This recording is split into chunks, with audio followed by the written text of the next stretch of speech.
And then he slipped and he got drunk and he almost choked his wife to death. To have any success in marriage, there needs to be trust. Different generation, and also I'm not your mom. But for me, right, there was a fear. And not to live things to expectations, even if these expectations are traditional. The question, what are we providing when we are providing? I'm coming down to a relationship. What do I provide? I'm the provider. What does it mean to be a provider? One income household, but it was still a two-parent household. All right. Well, Baruch Hashem, what an exciting thing. We're starting our amazing podcast, all about marriages, Bez Hashem, to understand how to do marriage, how to live the most optimal way, and succeed, and specifically in the Bukharian community at the Chabad Bukharian Center. Thank you, Rabbi Polityko. Thank you so much for coming here today. And I know that you have been working with so many of our couples, and I think you've understood so many of them, and you've helped, I know personally, a huge amount and saved many of our marriages. So thank you for that. It's wonderful to hear. Can you tell us a little bit about yourself? Sure. So I am neither a rabbi nor a doctor. I have a master's degree in clinical psychology, and I'm a licensed marriage and family therapist. This is my third career, so I've been at it for a little over 10 years now. I've done some business before and other things. And I moved here to Arizona from California. I practiced marriage and family therapy there, practice it here, do it in person, do it online, see some success. Nice. And you had mentioned that you had two careers before that.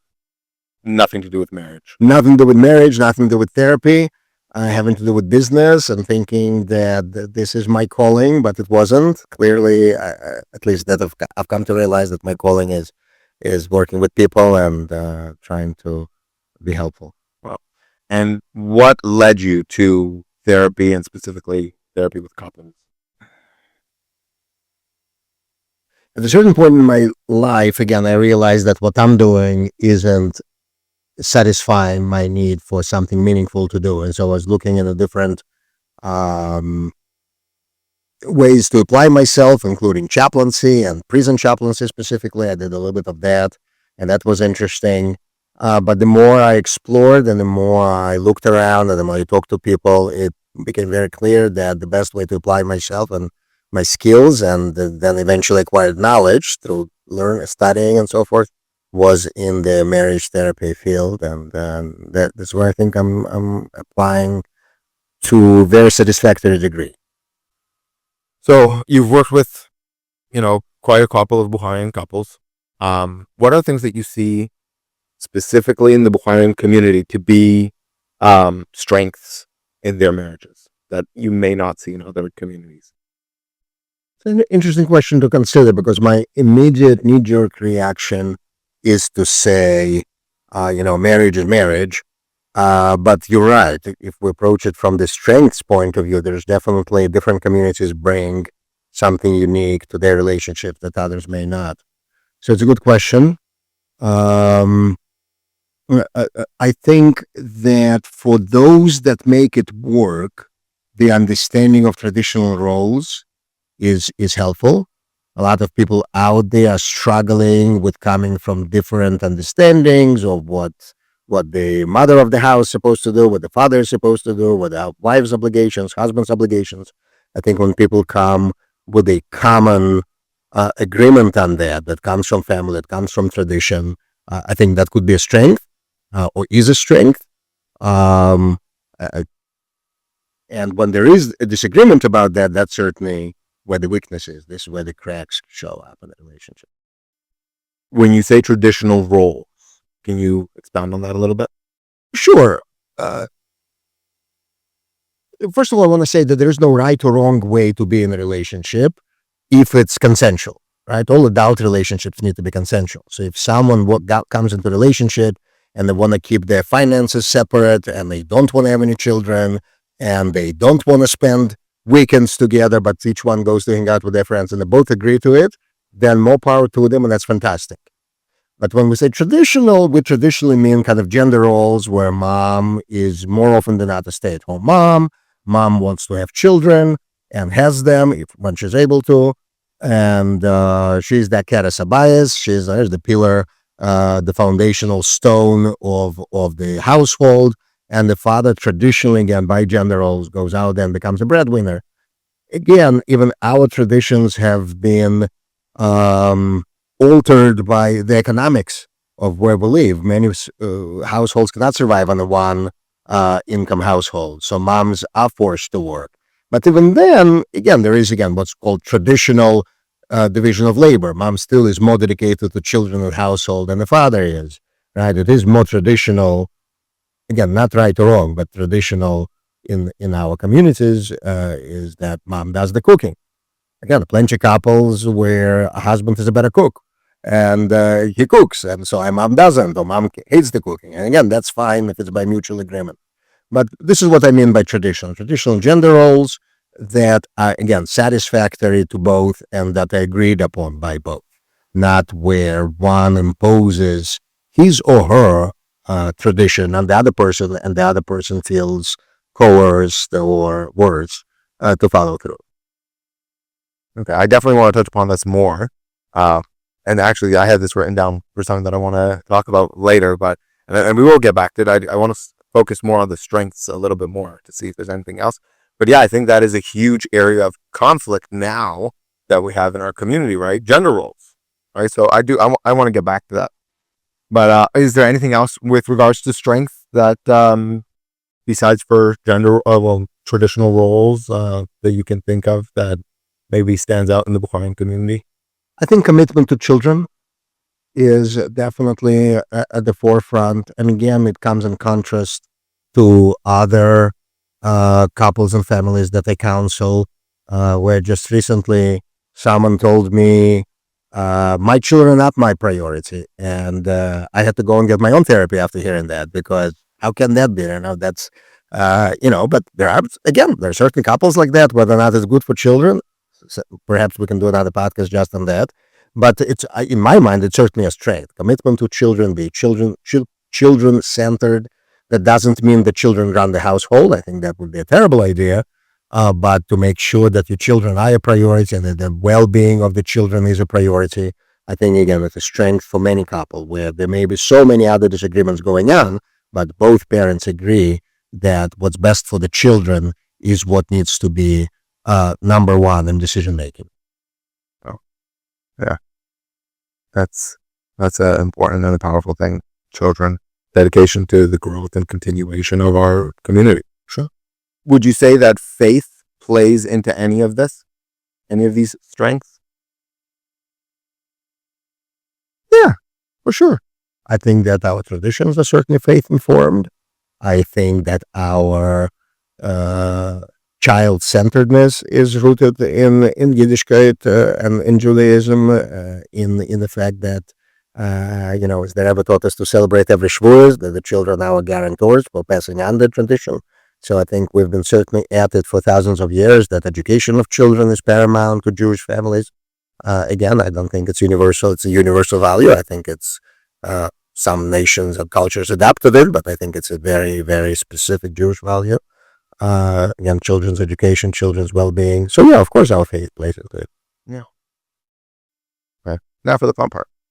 Let's jump into some challenges, right? As a therapist, people don't come to you because their marriages are easy and sailing smoothly. Generally, I think they come to you because there are some differences of opinions and maybe lack of tools, when it comes to communication. What is the most common challenge that you see, across maybe a couple of different Bukharian couples? So I think what I mentioned as a strength could also be, again, a weakness. And that is where a more traditional person marries a less traditional person. And again, it could be a man, it could be a woman who is less traditional, right? It wouldn't be unusual for a deeply religious woman to marry a less religious man in hopes that he will come on board, or for a deeply traditional man to marry a woman who is more values independence and autonomy a lot more than traditionally her husband might. And when people come into marriage with the hope that the other person will change to their liking, that becomes a big problem later on, right? If people come from different backgrounds and they are open about it and they're open about having different expectations, and before getting married, they get on the common ground. Fantastic. Again, then it's consensual. Then everybody knows, yeah, I want my wife to be more traditional. She wants more autonomy. And this is how we're negotiating this, right? Uh, Great. The problem is that these expectations are not articulated, especially before marriage and frequently in marriage as well. They're unspoken. And then that becomes an issue where, well, you married me. You knew I wanted my wife to stay at home and cook. And the woman said, in this example, might say, well, you married me and you knew I never agreed to being at home and cooking. And then, well, but we never actually talked about it. We never actually brought this question into the open and discussed. So maybe dating being done wrong, missing the important. I think so. Some things you are unable to discover in dating, for example, with matters of intimacy. But short of that, and maybe some other examples, most things are or should be cleared up during dating. And when that doesn't happen, then the marriage will bring them to the fore, of course. And it frequently becomes a problem. Yeah. Okay. Have you seen maybe people who have, when they were dating and maybe even in the beginning of marriage, were on the same boat, and as the marriage developed, suddenly one or the other decided or, it found a new way of living and embraced it. So, for example, when it comes to traditional roles, where a husband or wife may have believed that, the wife should be at home and the husband should be the breadwinner. And then as they, get more into society and grow together, suddenly they might be like, hey, I like the idea of my wife working, or the wife might say, well, I like the idea of me going to work, right? I don't necessarily want to sit at home. I misunderstood. I saw. Is that something that you've seen? I certainly seen where it caused the problem, right? Is where one of the partners says, well, I know that when we were getting married, I said I want to be a stay-at-home mom or stay-at-home dad, for that matter. I've seen that as well, not in the hiring community per se, but certainly in life. And but now the kids are grown, and I'm lonely and I have nothing to do. I want to get back into their life, and join the workforce and so forth. And for the other partner, it's like, but what are you missing? You have me. Why do you need? Right? What's wrong with our relationship that you need to go out there and make new friends? And so it could be problematic. But the reason it could become a problem is if there is no foundation of trust and security in the relationship to begin with. In other words, why do this question become, what is wrong with our relationship that you need to go out there, betrays my sense of insecurity in the relationship, right? Now, it is also very well observed phenomena where people either grow together in their spirituality, in their religious observance, or they grow at separate paces. And so again, maybe both people came in from similar traditional backgrounds with similar level of religious observance, but then one does tshuva or does the opposite of tshuva, chazer b'chazara. And then that creates, of course, an issue as well, because now you're not on the same page when it comes to Shabbos observance. You're not on the same page when it comes to raising your kids according to a certain standard. Maybe one spouse starts bringing foods into the house that the other spouse is not ready to start eating, or never agreed to it, and so forth. And so it could be a tremendous rift. Again, not an insurmountable one, but yeah, certainly seen that, and I've seen couples navigating it skillfully and healthily. But there has to be a foundation to that. There has to be a foundation of trust. Yeah. Would you say that if a couple for 10 years really didn't have, they're married for 10, 15, 20 years, right? And they never had a proper foundation of trust. Is there hope? Can they build a foundation of trust so long down the line? Yes. If your question, if they can build a foundation of trust, 100%, you can, the good news about security in a relationship and trust is that it could be built or rebuilt if it's lost. We say that trust takes years to build, a moment to lose, and a lifetime to repair. But you could repair it, even if it takes a lifetime. So yeah, that's the good news. And every theory of relationships and family life supports that idea that you could be as insecure and as damaged in your trust area as anyone, and you can still find someone you can learn to trust if that person is trustworthy, obviously. And it's possible. It does take two to tango. What I thought you were asking me is there hope for a relationship when there is no trust? And there is a small hope. In other words, people could live together and not trust each other for 50 years. It's possible. Are they going to be happy? Are they going to be able to make all the same choices that couples that have trust and security in their relationship make? No. Right? They're going to fight a lot more. There's going to be a lot more misunderstandings. But they could survive. What is necessary to rebuild trust? Is it every relationship different, or is there a kind of a general concept that needs to be met in order to build that trust? Thankfully, there is a science. There's a reason to this madness. So it's not every couple is different. There are certain elements of trust, and I'm using this phrase on purpose. There is actually I believe it's a TED talk, or at the very least, there is videos and recordings out there by this very name, Elements of Trust. Brene Brown coined the phrase, and she also developed the 7 elements of trust. And again, many other researchers of trust and security and relationship point out the specific things that help couples and people in any kind of relationship, whether it's parent-child, whether it's friends, whether it's the therapist and client. There are certain things that have to happen in order for trust to be there. And honesty is not the same as trust. But if you are dishonest, how can anyone trust you? Right? Reliability, being there when you say you would be, doing what you say you would do, right? There's another element of trust, but that's not the only thing. And also recognizing that there are different things that we may trust each other with, and others we may not. For example, again, a husband and wife may trust they're not going to poison each other's drink, but they may not trust each other with a credit card. So it's not the same thing, right?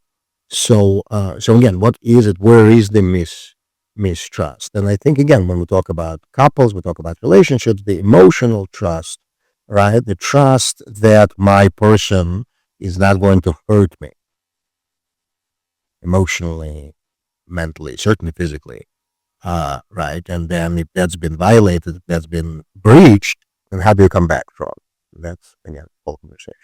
So in a place where somebody has breached trust, let's say, for example, when it comes to simple communication, they haven't told the truth, weren't transparent. If somebody's in a really deep, and now, it came to a point where it's on both sides. Is it appropriate for one side, which again, this may not be something that you can answer right here, and it might be something that somebody needs to come for therapy, but there's something that I'm thinking, right? And it's an interesting thought, right? If I was to say, you know what, I'm going to make that first step. I'm going to be transparent, even though the other person isn't right now. I'm not going to play that, that game waiting for the other person. No, I'm going to get up and I'm just going to be transparent, even though it might hurt me, right? They may take certain things at me and say, oh, you see, even though they're not being transparent. Is that something appropriate, or would you say that could be harmful to a relationship as well? It is definitely appropriate and extremely hard. And it is extremely hard because you making that first step will more likely than not pay for it. Because if there is no history of trust, then your honest transparency will still be also met with suspicion and as a manipulation tactic or whatever else, right? Again, there is no trust on both sides. So the person who's not trusting you may take your honest disclosure and use it against you, in an argument. And again, there are ways to navigate it and so forth, but it's still the right thing to do, no matter how hard. So it's not so the action here or course of action is more important. It's not one action, it's a course of action. Needs to be not only you make the first step and decide, you know what, I'm just going to be transparent. I'm going to again say it how it is, and I'm going to admit my faults, and I'm going to take responsibility for what I've done wrong. And I'm not going to get discouraged when that is used against me. And I'm going to keep doing it until the other person trusts me that I'm doing it, not to manipulate them, not to make myself appear a hero and them as a villain. See, I'm honest and you are a liar. Wouldn't be, right? I'm just going to continue steadily, and I'm going to take every slap in the face that comes my way with grace. Very different, but appropriate. And what happens very frequently is this is exactly where the communication breakdown appears to be at an impasse. Not is at an impasse, but appears to be. Because both people are saying, why should I be the first one? Why should I be the first? You show me that you could be trusted, and then I'll make similar, allowances on my end. You show me you're not going to hurt me, and then I will become vulnerable and open with you. And so each person waits for the other person to start, not because they're bad, but because they're fearful.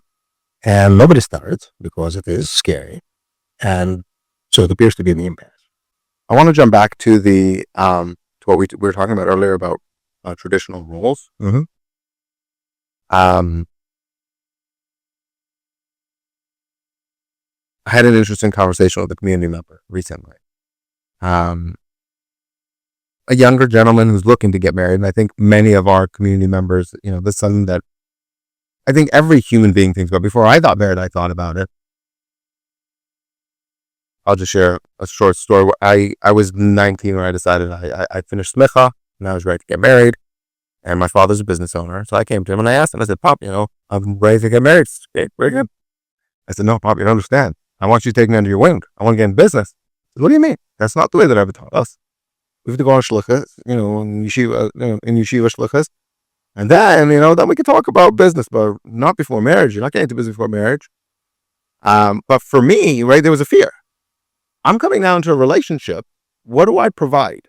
I'm the provider. What does it mean to be a provider if I'm not providing money? I went afterwards to Kailo for 2 years, right? I went to study for 2 years. My wife probably brought in more money than I did. So for me, that was a huge question of, hey, what does it mean to be a provider? Especially when you may not be the breadwinner, young adults who may be in school and their wives are the one who are providing in the first couple of years, right?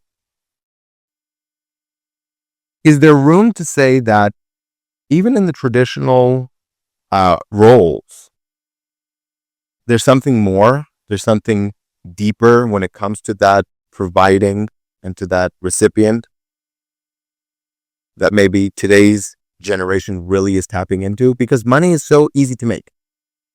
Women sometimes making more money than men.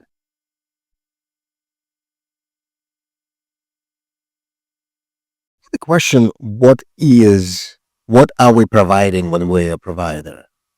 That's a big question. Again, traditionally, 100 years ago, more than 100 years ago by now, a man went to work very frequently, and the Rebbe says it in the Sikha, by the way, that very frequently the going to work was going to your front yard, because this is where your smithery was, or this is where your pot making workshop was. So you were still home for lunch.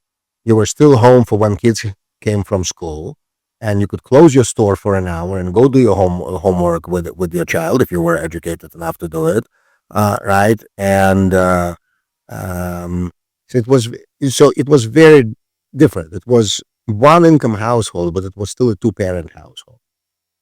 Nowadays, it could be a two income household and no parent household. because it's the nannies and the babysitters and the teachers and the after school activities that are spending most time with our children. So the question of contribution becomes, okay, so what do I contribute, right? And does it need to be 50-50? How do you measure it? How do you measure my contribution as a breadwinner to a contribution of a mom who stays home and makes sure that the roof doesn't leak and that the laundry gets done and that there is food on the table and the kids are clean and taken to the doctor when they're sick, right? So, this person who told me recently, my kids are not my priority, as we were talking about, she said, some parents beat themselves up for not showing up for their children's, school plays and soccer games. And I will not do that because I need to be at work. And as long as my child has clothes to wear and food on the table and a college fund, then I did everything I had to do as a mother, and I didn't need to be for school plays. Those are stupid, right? It's not how I look at life. It's not how I think our community looks at life. But how do you measure what's equal? Is equality a question at all, right? If both parents work, but one makes only 20% of the overall income, but they still spend 8 hours at work, just like the other parents who brings the other 80%. Is that equal? All right. Is I'm counting the effort. So the question of equality is a tricky one. The question of contribution is a tricky one. And again, I think what it needs to come down to for each couple individually is to sit down and figure these things out. And to not to leave things to expectations, even if these expectations are traditional. Not to say, well, my mom never worked. Why do you want to go to work? Different generation, and also I'm not your mom. Very important caveat. So what is a contribution? There is no quick answer. There's no short answer, and there shouldn't be. This question needs to be discussed individually by couples. And when, again, I'll give you an example of missing trust, how it undermines this kind of conversation is,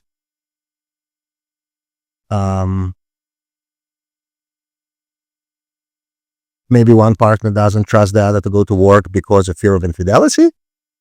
Maybe one partner doesn't trust the other person to go to work because of fear of financial scheming. Right? Maybe one partner doesn't trust the other to stay at home because they think they are, again, manipulating, using them for their own needs. And then when the breadwinner becomes old and decrepit, then the young wife will run out with someone else, and all her expenses until now have been paid. There's a million of ways where less lack of trust and security could go, but I think it all comes down to that. Do we trust each other or not? That when you're at home, you're working for all of us, not just for you and the kids. When I go to work, I work for all of us, not just for myself. And then you also get paid because you take care of my kids. Right? What is the trust? Are we working as a unit, or are we each pulling the blanket on ourselves?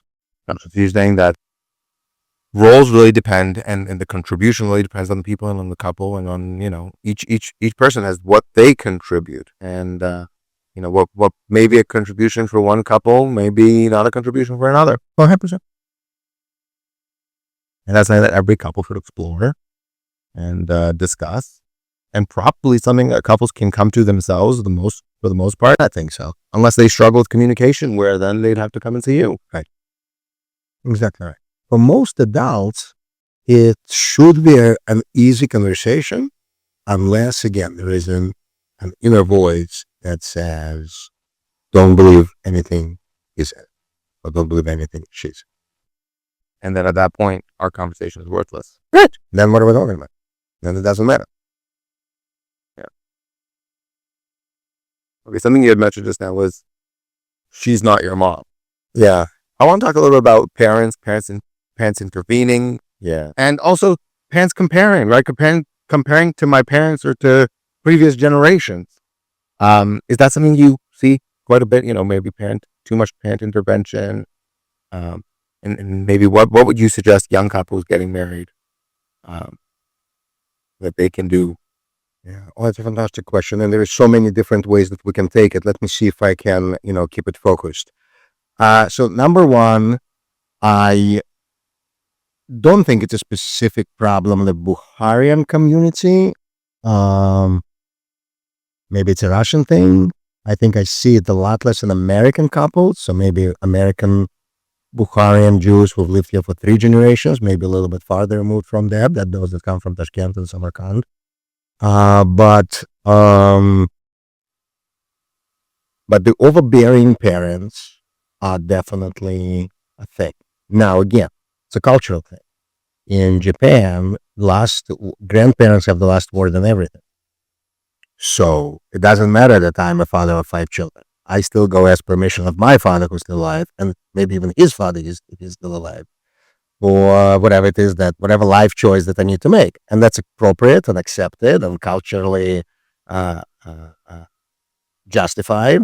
And so as a therapist, I wouldn't or coach rather, a Japanese couple to gain their independence. So again, it's very important for us but for both members of the couple to say, you know what, if our tradition is not only we honor our mother and father, but we'll listen to them and they have the last say, then fine, then do that.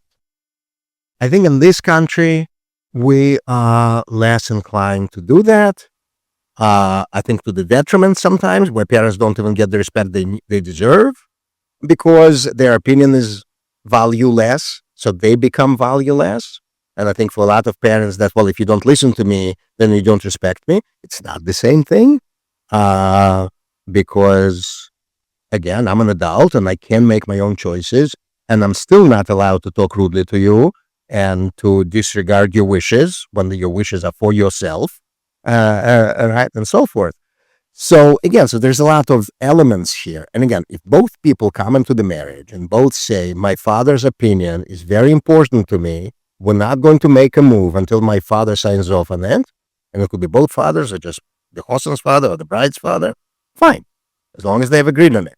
And if at any moment in life it becomes too much, they need to renegotiate. You can't renege on an agreement. You have to renegotiate. But you should be free to renegotiate. But what frequently happens, again, a boy marries a girl, and the girl is a daddy's girl, or the boy is a mama's boy, and then is brought into the marriage, and the other partner is driven crazy by it. But it was never discussed. It was never, and when these conversations do come up, then they come up exactly how I just said. Oh, you're a mama's boy. Well, no married man wants to hear it from his wife that he's a mama's boy. So you may have a problem with his mom, but you're not going to get anywhere by calling him a mama's boy. There's got to be a different way to negotiate that of, I think your mom has too much influence on our decision making, on your decision making, right? I want you to be the man of the house. I don't want your mom to be the man of our house. It's a reasonable thing to say, but it needs to be said properly. And again, I think I'm going to beat this word to death. But if there is no trust, then I'm not trusting you that you like my mom. I think you just hate my mom. If you liked my mom the way I like my mom, you wouldn't have any problem with my mom mixing into our business. You just hate my mom. But if I trust you, you love me, and by derivation, you love my mom, you just want your independence, then I can take what you're telling me. Hey, your mom has too much influence into our affairs. Your dad is whispering into your ear and poisons the well, and it needs to stop because I'm your husband, not he. But I love your father and I respect your father, and you definitely should visit him every Sunday. Right? Instead of saying your father is poisoned, you're never allowed to see him, and if I ever hear you talk to him on the phone, I'm going to throw a hissy fit. And this is what I'm working. Do you feel like you just mentioned that if there's trust, then it shouldn't be an issue in the conversation? Do you feel like maybe sometimes people feel like there's a certain bias? It's not a trust thing. I trust you that you love me. I just feel like there's some other underlying issue to which influences you to say what you're saying. It's not a trust issue. I trust you. I believe you. I just feel like you have some sort of like you have some sort of bias. Again, Is it the same as saying, I don't trust your motivation? You are biased, I don't trust your motivations. Then it's trust. Or you are wrong. Meaning you making this based on wrong information or wrong assumption. If I believe you are wrong, I should be able to respectfully discuss this with you.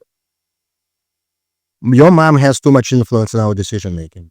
Well, I don't see it. Can you help me understand where you see it? That's a respectful conversation. I think you're wrong. Wouldn't go that far. Wouldn't go very far. But I don't see what you see. Well, yesterday, when we wanted to buy a car of color red, you called your mom and your mom said, no, you need to buy a blue car. And we went ahead and we bought a blue car. I think your mom has too much influence on our decision making. I didn't see it that way. I just thought I asked mom's advice and I really liked it. But I can see how you can see it that way, right? We can discuss different opinions. But again, if you're biased against my mom because I don't trust you to like her, then it's a different conversation. Do you feel like sometimes, even when both the husband and wife want to create this couple bubble, they're trying, but there's a lot of parent interference, not allowing it? Absolutely. And I wonder if for your viewers and listeners' sake, we can explain what couple bubble is. And just really briefly, it's a term coined by, I believe, Stan Tatkin, who is a UCLA professor and the author of books on marriage and attachment, and he's a good thinker. And the idea of couple bubble is that husband and wife come first and they're one unit. That doesn't mean that within the couple bubble there is always harmony and unity of decision and thinking, but it means that everything that happens outside of the husband and wife happens outside of both of them. Right? We're not being pulled into different directions. We're not one person against another. We're together and everybody else is around us. Right? That's the couple bubble. So the idea of parental interference, of course, would be exactly that, where if I were to draw it on a piece of paper, right? So I would draw, here's a husband, here's a wife, and then we have extended family here and extended family there. And then I would circle the extended family with the wife and the extended family with the husband. And I would say, these are the two bubbles trying to merge together. And that's not how it should be. What it should be is that there's a bubble, there's a circle on paper around the husband and wife, and then there are external families. And they could be pulling at the bubble, but they're pulling at both. So they're pulling at the husband, they're also pulling at the wife. If they're complaining to the wife about the husband, then the wife says, don't talk about my husband behind his back. That's what couple bubble is. And again, it's very difficult to, or might be very difficult to enforce and create in the first place, and then to defend, right? Because again, I've grown up with my parents. They definitely have my best interest in mind. At least I hope so, right? So when they tell me there's something wrong with your husband, I better listen. When there's something wrong with your wife, I better listen, right? But it's detrimental to the marriage. It's detrimental to the marriage. See, if that is what's happening, in a functional couple bubble, the wife, the husband comes to their partner and they say, this is the concern my parents are expressing. What do you think about it? My dad thinks you drink too much. And if there's trust, then the husband trusts that the wife is saying that because she protects the couple bubble, not that she is attacking him. Right? So it's got to be that element. But she comes to him and she says, my dad thinks you drink too much. What do you think? And he might say to him, what do you think? Well, I think my dad is just worried because he has a drinking problem himself, but I don't think you drink too much. Problem solved. Right? But when dad says your husband drinks too much, and she doesn't tell it to him, and then he gets drunk, and she tells him, I always knew I should have listened to my dad. This is the couple bubble was just popped. Now it's her and her dad against him. It seems like, and you said that you'd be using this word again and again, trust, right? In order to do anything in marriage and to have any success in marriage, there needs to be trust. I don't know any other way. There may be other people who know how to do it differently. I don't. What are 3 things maybe that people from the beginning of their marriage or even later on in marriage can work on to build that trust? Excellent question. I want to start by saying what is not necessarily a requirement, although it may be for some. We have to make allowances for our people to test the waters with us.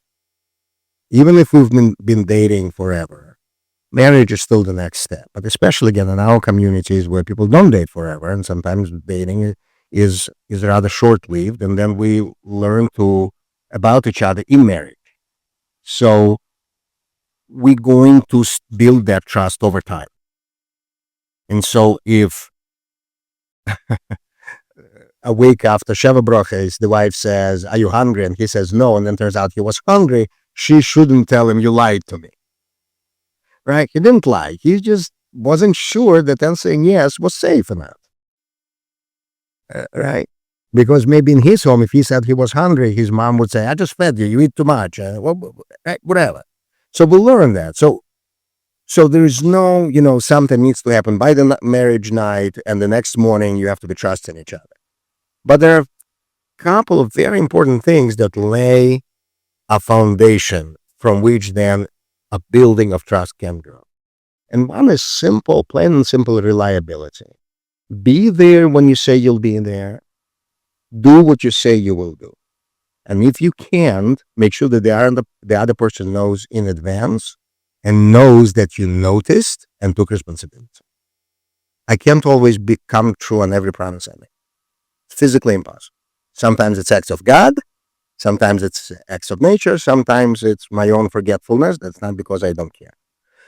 Right? But if I'm habitually forgetful, it could become an issue in trust. But okay, let's leave that to the side. So reliability is a very, very important element of trust. I would say probably number one. Right? You start getting, hey, I'll be home at 7, and then you're running late. You call and say, I remembered I said I will be home at 7. I know you were expecting by 7, and therefore I'm sorry. Even though I didn't do anything, it's not my fault that I'm running late. Something happened, so I'm not sorry that I'm running late.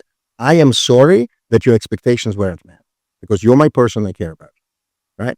So you're not calling to apologize because your boss called you into the office and chewed your ear on for half an hour when you were supposed to be out, and you don't have what it takes to tell the boss, hey, I've clocked out an hour ago. Not everybody can do it, right? But you're calling yourself. So reliability is one, right? If I said, yeah, we're going to go shopping on Sunday, I cannot wake up on Sunday morning and say, you know what, I changed my mind. My body's just cold and I'm going to go shoot pool while you're going to the mall. No, you made a commitment. You need to see it through, or you need to renegotiate. You cannot just unilaterally decide not to be true to your word. But you're allowed to renegotiate. Hey, listen, something else comes up. I know I promised you. Can I make it up to you another time? Can we go shopping on Monday instead of today? Right? Because this is a one-time opportunity and shopping will always be there. Right? You can renegotiate, but you cannot make. So that's one thing. Another thing is, and again, it takes time to build, but it's worthwhile to start working on at the get-go, is called generosity. And generosity is assigning a best possible intent to my partner's words and action. I cannot assign intent to thoughts. I don't know the thoughts. By the way, one of the first things I do, and those couples that are watching that I've worked with know this already, first thing I do when couples come to me, I revoke their mind reading cards. They're no longer allowed to read each other's mind. So you cannot assign intent to thoughts. Oh, I know what you were thinking. But when, again, I'm running late from work and I still didn't call, your first thought is, his phone must be discharged, not he doesn't care about me.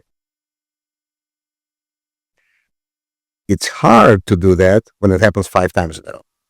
Harder to do it. But it's a very important, again, area of trusting the other person, or developing your own trust with another person, right? Reliability is where I'm becoming trustworthy. I'm building my trust with you.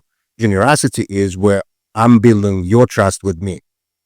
I'm teaching myself to trust you. I'm teaching myself when you say something about your mom, that's not because my mom, it's not because you hate her, it's because you're protecting our couple bond. So I need to learn to trust also. It's not just about being trustworthy, it's also about being able to trust. So reliability builds your trust with me. Generosity builds also your trust with me. Meaning, I'm teaching myself to trust you. And by being reliable, I'm teaching you to trust me. Okay. I hope that didn't make it too convoluted. And the third thing is the idea of developing couple bubble. And that is not talking about your partner behind their back, not sharing their secrets, not complaining about them to extended family or friends or whoever else. Now, sometimes you do need advice. You don't have to bear everything alone. That's not the same. We all know the difference between gossip and seeking advice. If I'm complaining to complain, then I'm betraying my partner's trust. If I'm saying, hey, you know what? He came home drunk 3 days in a row. Do you think I should be concerned? Yeah, it's reasonable to ask that of a safe person who will then keep your secrets and will not then go, you talk to your aunt, she talks to her niece, she talks to your mom, and then everybody knows that he showed up home drunk 3 days in a row, right? So you have to make sure that your confidant is the confidant, and you don't just gossip, you ask for advice, which is appropriate. So, and people do it very frequently. People, they go to a bat mitzvah together, and one partner goes to the bar to refill the drink, and the remaining partner turns to the group of friends and says, he drinks too much. Here he goes, get another drink. That's a betrayal of a couple. That's not okay. If you have problem with your partner drinking, a problem hanging out with friends too late, with a man or a woman, right, or whatever else, you address it with them first. And if that got nowhere, go seek advice, professional advice, family advice, but seek it with someone who will not betray your secrets to anybody else, and do it for the purpose of being productive, not for, again, just vent it. Would you say in any of those, would transparency fall maybe into that first? Is transparency part of it? Well, again, transparency is a good thing, of course. We don't want people to lie to each other. I always tell those who would listen to me that secrets in a relationship destroy the relationship. So when someone says, yeah, I'm going to get married, but I'm not going to tell my partner about this or the other thing that I did when I was younger, or this issue that I have, and it's going to come out one way or the other. It's going to be a major breach of trust. So yes, transparency is very important. Full disclosure is very important. And we haven't even touched on infidelity yet, and maybe we shouldn't, but there is a way also to disclose that in a way that doesn't damage the relationship further. And there may be some argument to be made that what you don't know won't hurt you. But even when, the betraying partner, let's say, did tshuva and will never do it again, right? I feel remorse. But let's leave that on the side for now. So transparency, however, as important as it is, and as much as secrets hurt relationships and eventually come out, and then they become a major breach of trust, that doesn't mean that everything that's on my mind I need to share with my partner. It doesn't mean that every dark thought or lustful thought or inappropriate thought or angry thought that my partner needs to know about. It's not what transparency is, right? And if your wife makes a soup and you hate the soup, I think it's okay to say, I like the soup. I think white lies are okay. There is a very good short story by Mark Twain about two, what he calls spinster sisters, two unmarried older women who are sisters, now been married in their late age. And their younger sister moves into their house with the child out of the wedlock. And these two women are very Christian, very religious, and they look at her as this big sinner, and they let her into their house with this young child, but they're not loving to her. And they're criticizing her at every turn. And one of the things that they're known for with their religious kind of outlook is that they never say a lie. So they say it how it is. They mince no words, but they also keep every promise they make. They also show up where they would show up. And if they said, we'll take you in, we'll give you food, they're going to go do it. They're not going to renege on that promise. So they stay true to their word. That's the premise of the story. Later in the story, the young woman develops a terrible disease. and she needs to be quarantined. She needs to be isolated. And in order for her to maintain contact with her daughter plays piano every day at a certain time downstairs, and she can hear her daughter play piano, and she knows the daughter is okay, and it cheers up the young woman who is dying for all intents and purposes. She's not going to recover. And the doctor comes to visit. She visits the mother. She chats with all the sisters. He chats the doctor with the child. And unfortunately, at a certain time, a young daughter contracts the same disease and very quickly dies. So the doctor comes, and the doctor says to the sisters, you have to continue playing piano. This young woman cannot bear news of her daughter dying. And even though she's going to expire soon also, but her last days need to be spent in comfort of knowing that her child is alive. And they say, we will not tell a lie. We cannot lie. We will not pretend. And so Mark Twain, being the wordsmith that he is, writes this argument between them. And there are good points on both sides. But again, I think the doctor wins, right? Whether or not they play piano, I don't remember, but the doctor wins the argument. And the argument is that you're going to burn in hell for not playing the piano sooner than you're going to burn in hell for life. So, long-winded way of saying, if you hate the soup and you say, I like the soup, I think it's okay. I think the problem is just going to continue making it and you're going to eat the soup you don't like. So make your choices carefully. So transparency, again, doesn't necessarily mean that everything needs to be on the table for discussion and consideration by one partner or another. And again, trust needs to be built over time in order to bring an intimate desire into a conversation that maybe you're ashamed of, right? And you shouldn't unleash on your innocent spouse everything you've dreamt up. You're in puberty. And so it takes time to build that trust. So no, I don't think it's the first requirement. I don't think it's the first. It's important, but it's not the first. It's important at some point. For sure. So number one, you had mentioned that, when somebody's seeking advice, they should seek a safe space. And you had mentioned be it professional or family. What is your opinion on people speaking to their family about what's going on in the couple bubble? You feel like,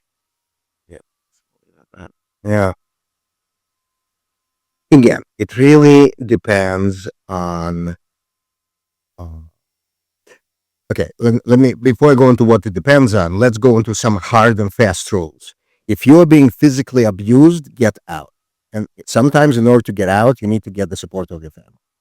So if there's physical violence in the relationship, pick up your phone, call your mom, call your dad, call your sister, tell them exactly what's going on, and tell them, can I come to you with my kids and my overnight bag?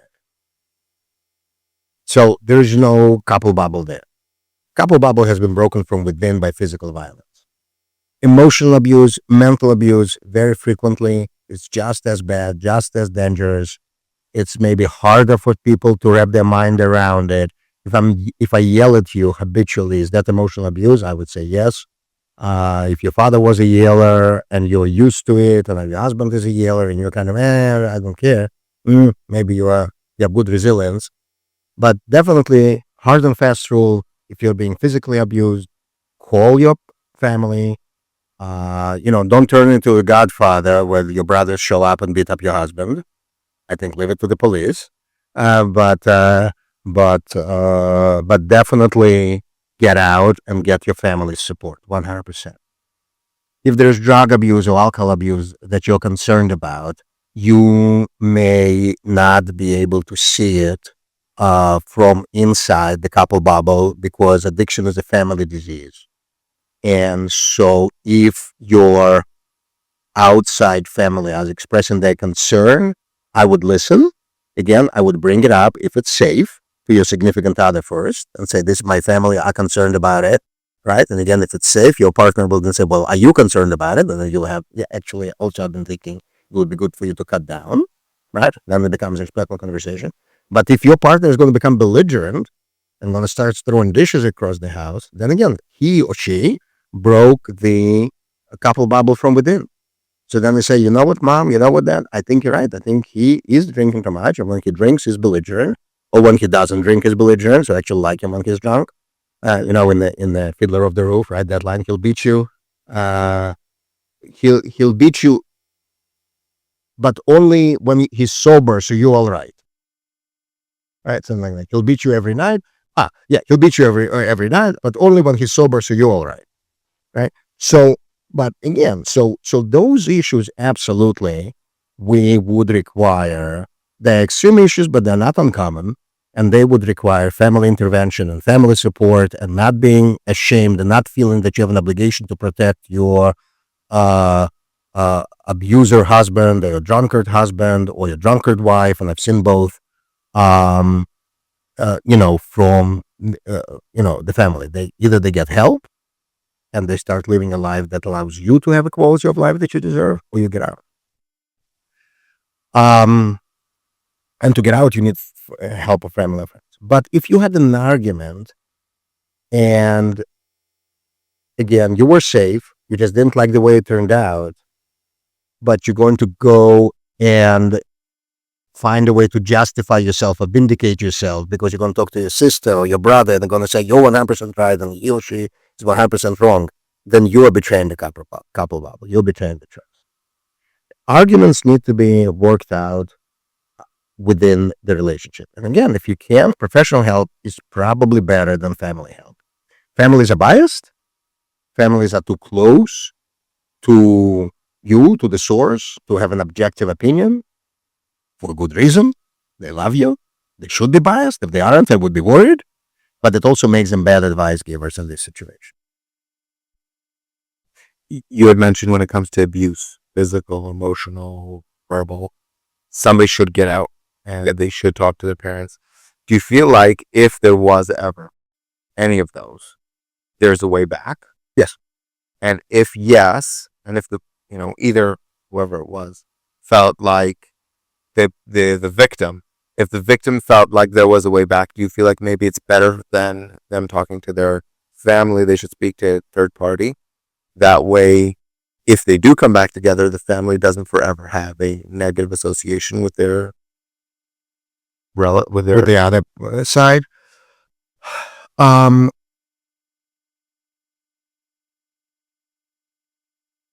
You know what is the biggest predictor of an elderly person falling? When they fall once. Once an elderly person falls, they're guaranteed to fall again. Which is to say, this is very frequently in other areas of life as well. And when there is a physical violence between partners, the biggest predictor of physical violence is the history of physical violence. So if it happens once, you need to get out right away. And then you can start working on coming back together again. What does it mean? Did he or she hit you when they were drunk? Maybe then quitting alcohol and let's see how that goes. Maybe there's anger management classes, right? The cycle of abuse is such that there is abuse, remorse, escalation, abuse. That's the cycle of abuse.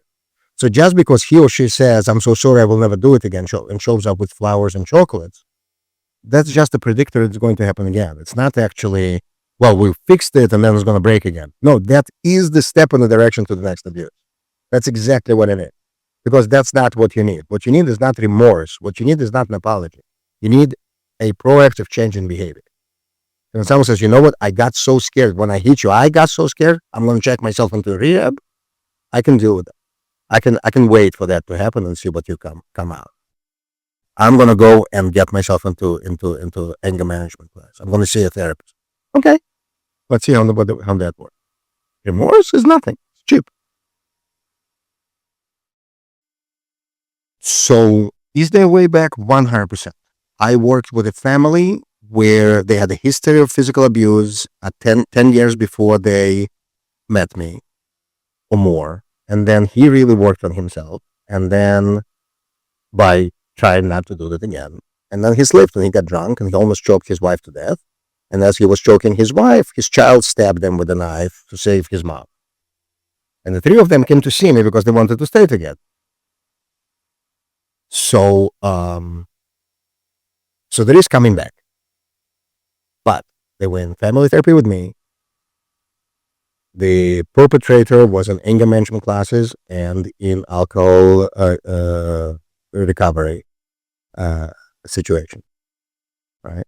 The child was facing juvenile charges because at the end of the day, they stabbed the bad, right?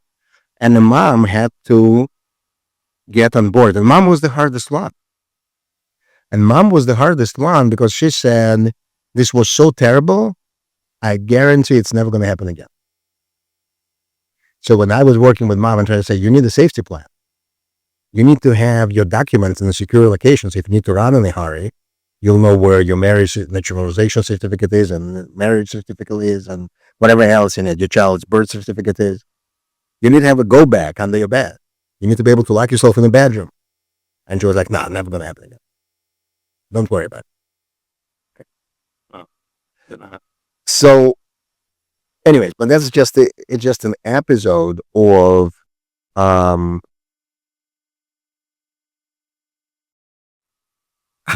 difficult and confusing these issues are. Just an example of that. And again, but that would be, hard and fast rules. Everything else, as far as going out of the couple bubble, again, what is the motivation? Is the motivation to get help? Did you try to address it with your person first and didn't succeed? And if your motivation is to help and to help the marriage survive, and you addressed it with your person and didn't succeed for whatever reason, then yes, seek outside help by all means. Well, I want to thank you so much. Yeah. I'm sure there's so much more to talk about. We're going to sit here for days. Maybe we'll make a second at some point. Perhaps. Is there a good note we can end on? Yes. I was going to ask if there's any thoughts maybe that you would like to share, like to, people to think about. I think bringing our conversation full circle, and children should not be a motivation necessarily for people to stay together in marriage, but they are a good reason to. And so working wholeheartedly on the marriage for the sake of the children, whether the marriage is in dire straits or you're just worried it might be, I think it's a good opportunity to say to yourself, you know what, I don't want to get worse, and I'm going to do my darndest to make sure that I show up best way I can as a husband, as a wife, as a father, as a mother, right? And again, sometimes that means talking to professionals. Sometimes it means getting advice from people who know what they're talking about. But get advice for yourself. Don't get advice about how to change your husband or your wife. Get advice what you should do better. And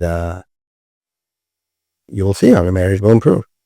We need to start on ourselves. And that's why when people come to couples counseling, their first, almost without exception, their first request is fix my person for me.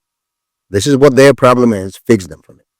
And in the course of our work together, we realize that both people have a role to play.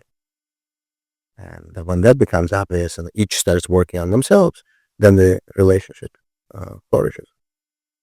Well, thank you so much, of course. And thank you for everything you do in our community and the immense amount of people, thank God, that are doing so amazing. You've come here twice and spoke, and so many people took away so much from it. And I know many, thank God, are coming to see you personally, who rave about you, and they tell the entire community how excited they are, how much you've helped them in their personal lives and their personal growth. So Hashem should bless you. You should continue your mission and your shlichus, and may we ultimately see Mashiach. Amen.